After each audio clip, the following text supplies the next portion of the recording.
Hey guys, it's Mike from RetroGameBoyz.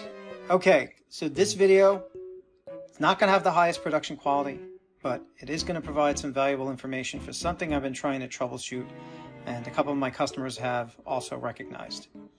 So this video is in regards to the Atari 5200 Keypad Adapter Module that allows you to use a set of existing Sega Genesis Master System Atari-based joysticks along with the Atari 5200 and 2-button games.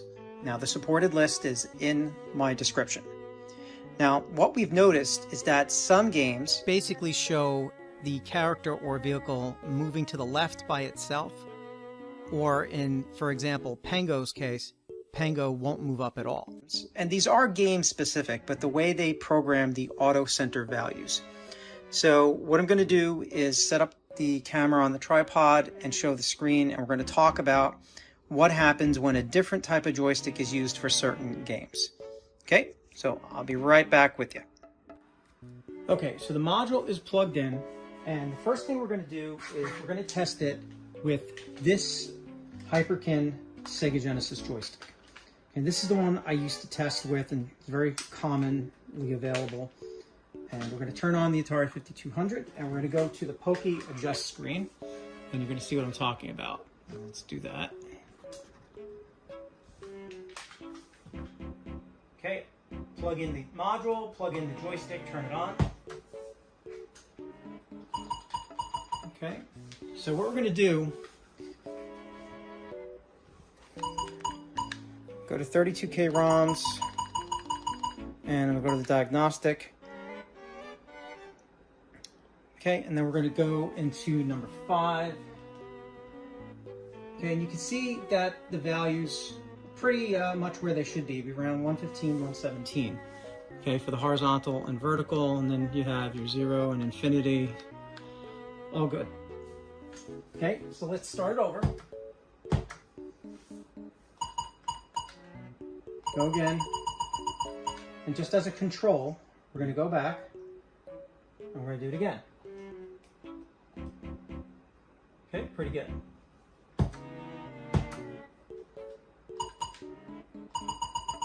Now I'm going to go to Space Invaders.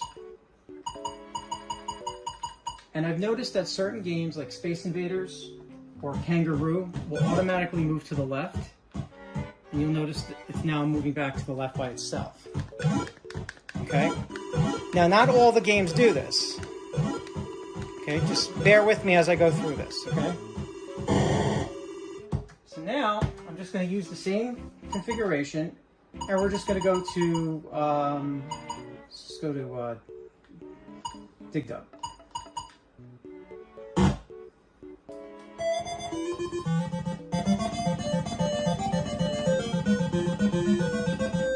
Okay, same Hyperkin Genesis joystick, all the controls work. Okay. Turn it off, turn it back on, as a control, we'll go back to diagnostics.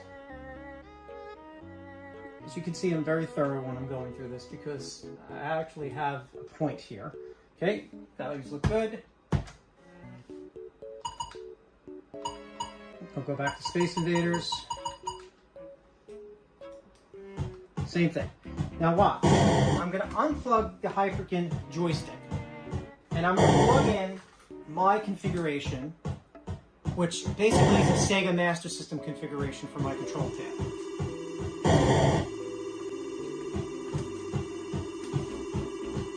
Okay, notice how it still goes back.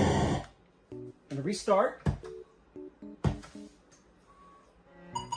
Go to Space Invaders. Start the game. And notice that it works fine with my joystick. So hot swapping of joysticks are not going to work because I think the center values are automatically adjusted or something with the control pad. But you can see that with my controller, back and forth work just fine. However, I'm not sure why that Hyperkin doesn't. So let's try a standard Sega Genesis controller. Okay, so let's do the Sega Genesis controller. Let's do the same thing. I'm going to go to the diagnostics. Number 5, pokey adjust, same thing, that's good. Now, let's go to Space Invaders.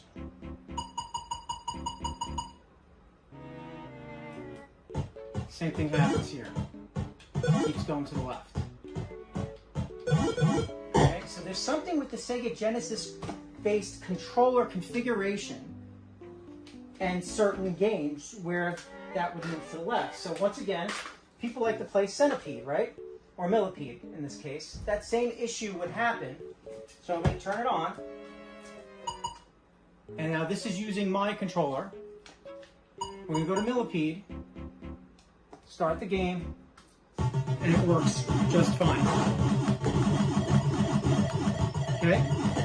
So my controller doesn't seem to have the wandering left issue, but something with the Sega Genesis controller and certain games do. Okay, so now we're going to try an 8-bit do, or 8-bit do, wireless controller, Sega Genesis controller.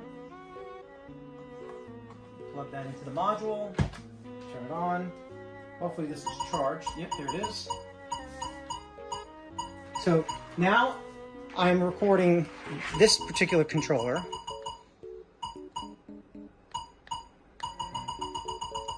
Let's go to the diagnostics. Same thing, good to go.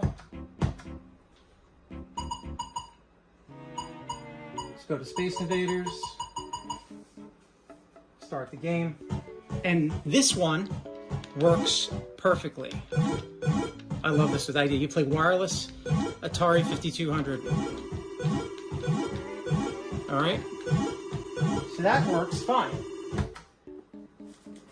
So I'll try one more. Your standard Atari 2600. This is from the Retron 77.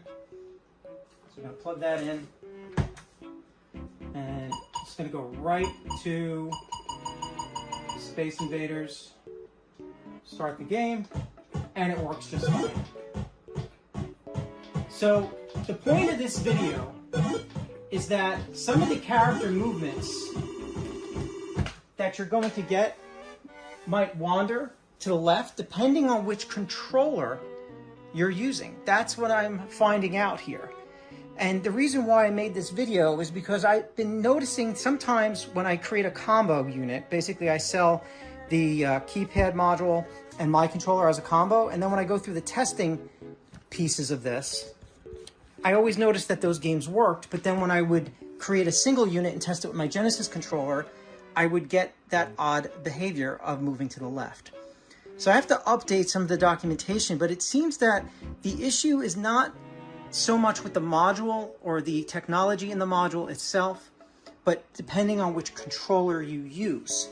So right now it seems something with the Sega Genesis configuration causes that particular game, or games, in other words, I bet you Kangaroo is one of those too, where it moves to the left.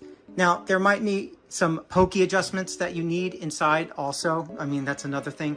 But I just wanted to create this for you real quick to show you that if you do have other control pads, or if you do buy my module, perhaps think about buying it with the combo or use a Sega Master System type controller.